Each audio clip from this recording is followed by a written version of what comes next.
Thanks for logging on to the PawCast for the week of Monday, September 28th through Friday, October 2nd. Hi, I'm Mr. Andrews, and it's time for some Pawville news. This week in math, we're going to be spending much of our time further developing the fourth grade skill of dividing, and we're going to do it this time, though, with two-digit divisors. I do have a different method that I will be showing the students this week. Of course, I'll show them how to use the algorithm that parents, you and I grew up doing, but I have a method called partial quotient that I think if you will require and encourage your students to come home and be the teacher, they're going to be able to show you a little bit different and a certainly simpler way to solve two-digit divisor division. So really encourage them to do that. That's going to prompt them to have a purpose for listening better and being more engaged during our lessons if they are expected to come home and show you something that may be new to you. We will have a quiz at some point during the week, probably the latter part of the week, that will be all-encompassing of all the math skills that we've been teaching so far, including our two-digit division skills that we're learning this week. In language arts and reading this week, we're going to be focusing on recognizing cause and effect in our reading, and also compare and contrast a little bit later on in the week, as well as recognizing special types of fonts and text features within a expository text that will help the learner and the reader to be able to comprehend better. In social studies this week, we are beginning the Pawville election season.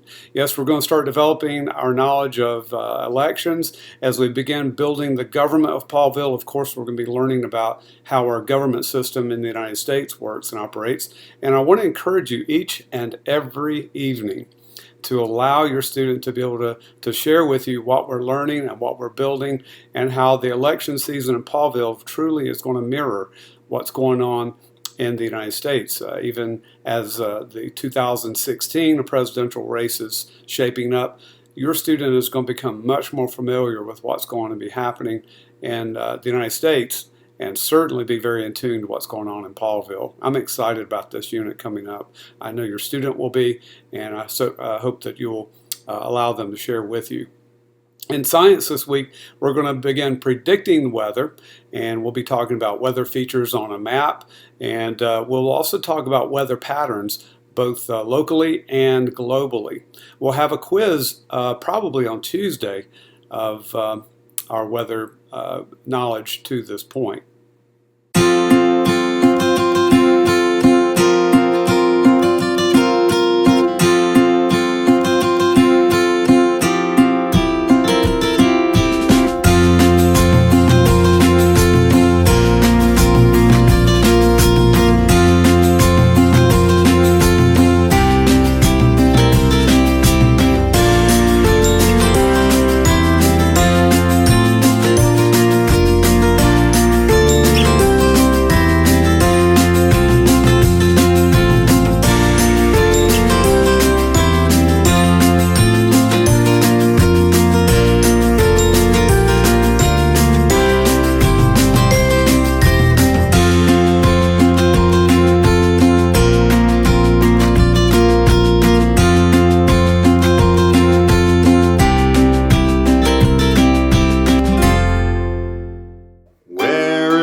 Mr. Andrews, he's in the U.S., he's at a capital. Oh, which one will we learn about this week?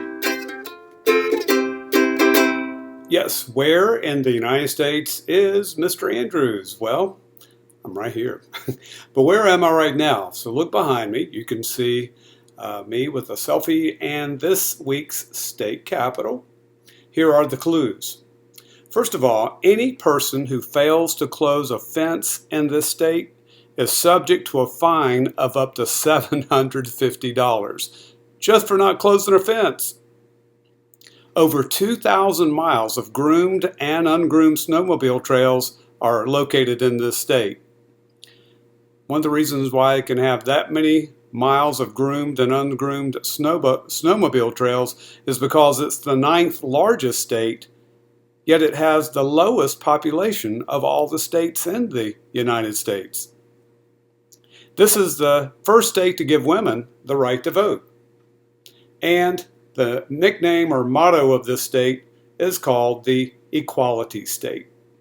Remember, you need to give me the name of this state and its state capital. Parents, if you would, also initial or sign the answer sheet along with students putting your name on there as well.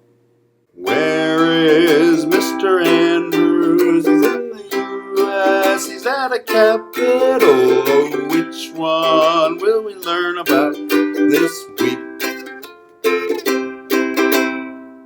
Let's all have a great week together, and let's all get the big paw.